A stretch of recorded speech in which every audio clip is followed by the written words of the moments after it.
पण देऊळगाव घाटच्या यात्रेची खरी सुरुवात रामनवमीच्या रामजन्माने चालू होती.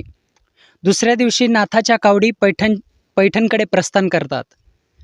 ज्याप्रमाणे माऊलीचा सोहळा पंढरीकडे जात असताना खडतर असा दिव्य घाट लागतो, त्याचप्रमाणे देऊळगाव घाटचा हे आनंदाचा सोहळा कावडीचा पैठणकडे जात असताना हाच आपण कडा पाहू शकतात.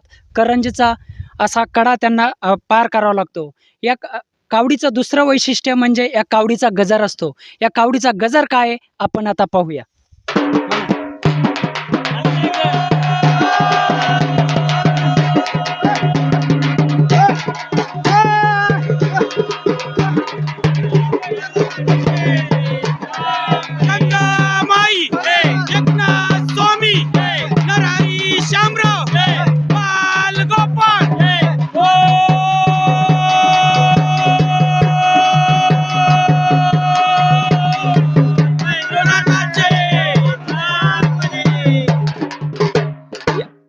या कावडीचं दुसरं वैशिष्ट्य म्हणजे हे 150 किलोमीटरचं अंतर पायी जाऊन आणि पायी येऊन हे कावडीधारक 5 दिवसात पूर्ण करतात.